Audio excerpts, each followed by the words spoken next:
A santa paz de Deus, que a paz, o amor, a graça e as bênçãos do Senhor estejam aqui junto com a gente, para mais um dia nós estarmos em comunhão com o Senhor e cumprirmos com o nosso propósito de fazermos a leitura diária da Bíblia.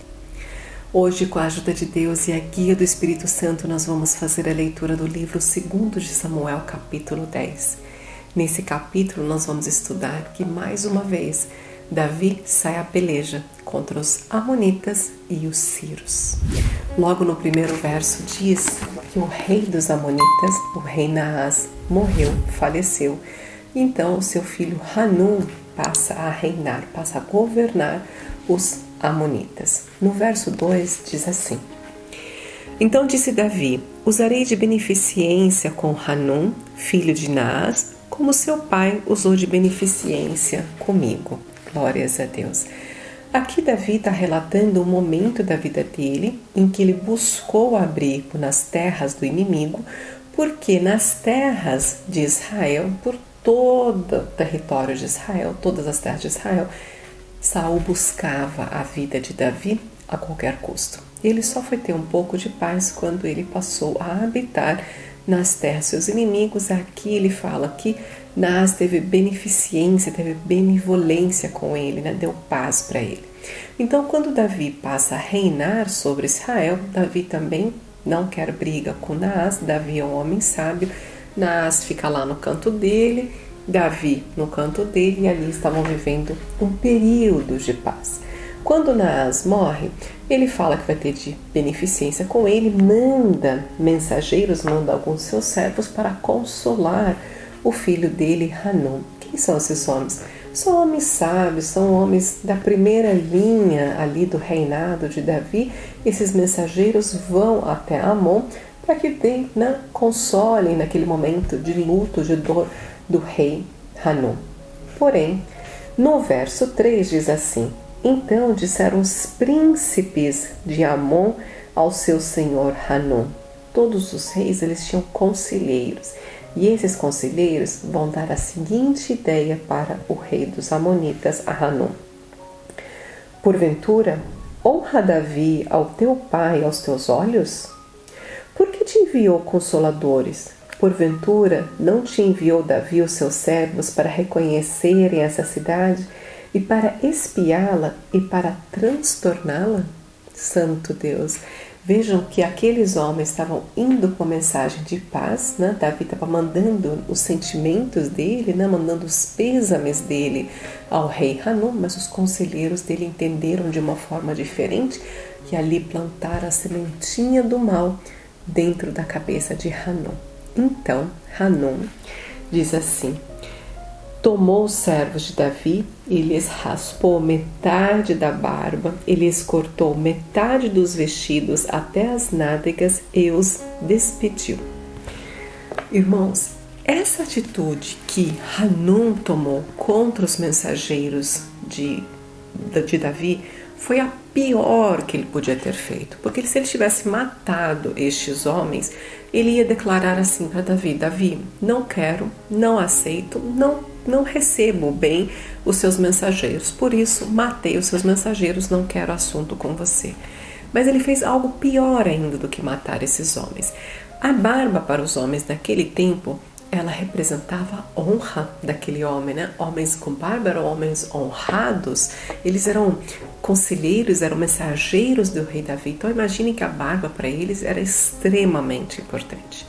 Além de raspar metade da barba deles, ainda cortou os vestidos deles à altura das nádegas. Então deixou aqueles homens extremamente envergonhados. E a vestimenta era algo que distinguia as pessoas. Homens que usavam túnicas até o tornozelo eram os senhores.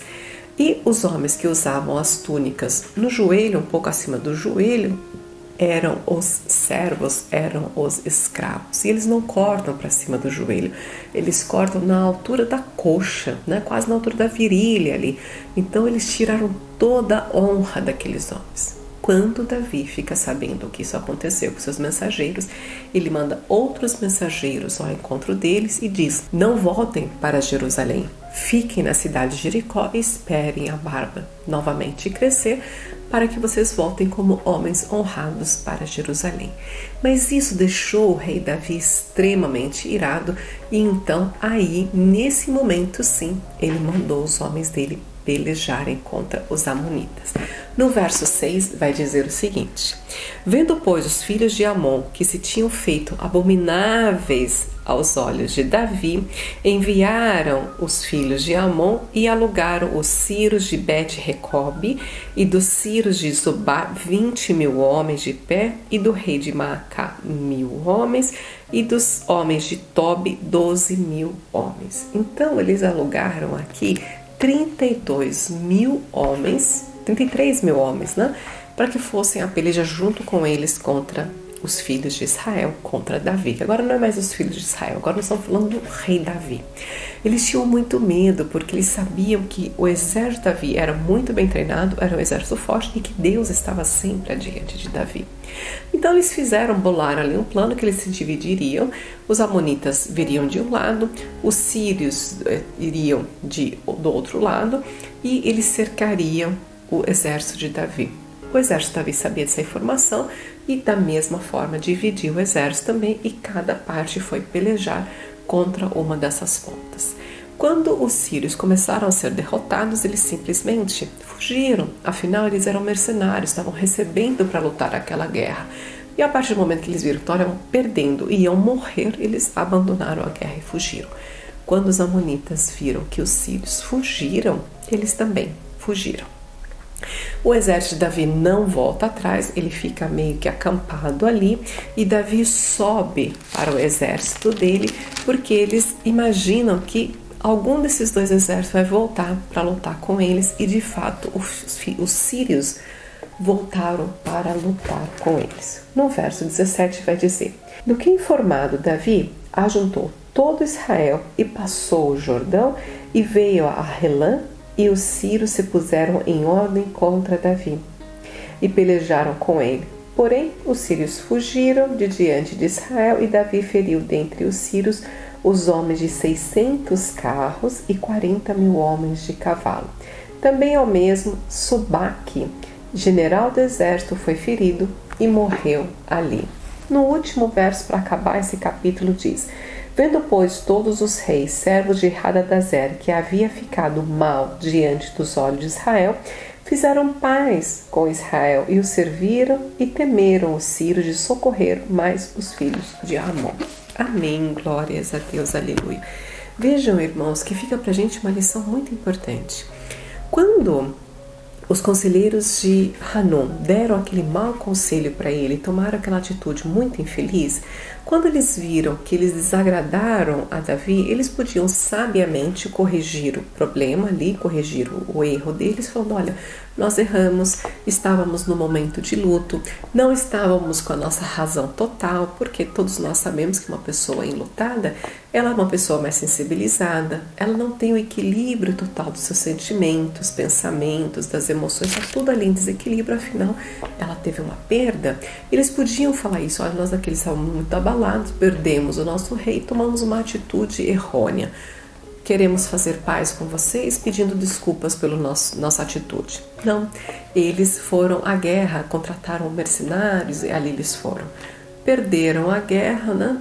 Muitos homens perderam a vida, os sírios ainda se atreveram, foram mais uma vez contra Israel, mas por fim Israel prevaleceu acima de todos os exércitos mais uma vez. Somente então, depois que eles perderam, depois que muitas vidas foram ceifadas, aí esse povo vai lá e faz as pazes com Israel. Então vamos viver em paz, vamos viver bem, né? E esse povo falou: olha, nós não vamos mais juntar com os amonitas não, porque Israel está muito forte, vamos fazer todo mundo uma aliança de paz aqui e vamos tentar viver em paz, né? Foi mais ou menos esse trato que eles fizeram. Fizeram um trato, mas nós vamos em outros capítulos que a guerra continua, né? Sempre essa guerra vai estar continuando. No próximo capítulo nós ainda vamos ver um pouco mais dessa peleja, mas o que fica pra gente é a lição. Primeiro, irmãos, quem está nos aconselhando? Quem são as pessoas que estão ali do nosso lado? Porque existe um ditado que diz: diga-me com quem tu andas e direi quem tu és. Muitas pesquisas também, muitas pesquisas científicas sobre personalidade, A psicologia, de forma geral, diz que nós temos os hábitos e somos influenciados pelas 5 pessoas mais próximas de nós. Essas 5 pessoas não necessariamente sejam as pessoas da nossa família. Podem ser amigos, podem ser colegas de trabalho. As pessoas que mais convivem conosco, nós acabamos tomando algumas características das personalidades dessas pessoas. Então tomemos muito cuidado para que essas características não sejam negativas, né? Que essas características nos façam tropeçar na palavra do Senhor, não nos afaste de Deus, para que a gente sempre tenha pessoas boas junto conosco, pessoas que amam a Deus, pessoas tementes ao Senhor, porque esse tipo de pessoa, ela temendo a Deus, ela não vai querer pecar, porque não é pecar contra o homem. Todos os nossos pecados estamos transgredindo contra o Senhor. Então que a gente faça uma análise e preste atenção, olha, quem são as pessoas ao nosso redor, quem são esses conselheiros? Será que os conselheiros são como conselheiros de Davi, homens sábios, ou são conselheiros como de Hanum, homens tolos? Fica pra gente esse alerta. Então vamos aproveitar essa comunhão e agradecer a Deus em oração. Glórias a Deus. Nosso Deus e nosso amado Pai, mais um dia, Senhor, com grande alegria no nosso coração, queremos te agradecer por essa preparação tão maravilhosa de fazermos a leitura da Bíblia, o estudo da palavra e pelo teu conselho santo, Senhor, que traz a nós esse alerta para que nós tenhamos cuidado, Senhor.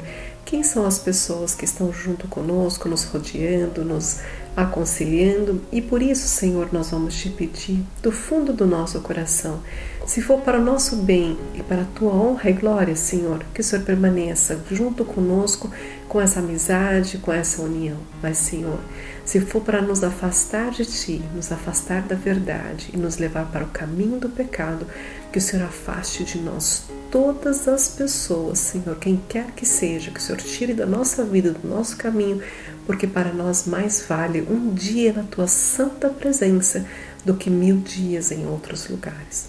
Pai, nós te amamos e rendemos toda graça, honra e louvor ao Teu nome, Senhor. Te pedimos perdão pelos nossos muitos pecados e a Tua misericórdia e benevolência em nossa vida. Pai amado, tudo o que nós te pedimos e te agradecemos é em nome, honra e graça do Teu Filho amado, nosso Senhor Jesus Cristo, que vive e reina eternamente. Amém. Deus seja louvado. Muito obrigada pela sua companhia. Deus te abençoe grandemente e eu te espero amanhã para mais uma leitura diária da Bíblia. Um beijo. Tchau, tchau.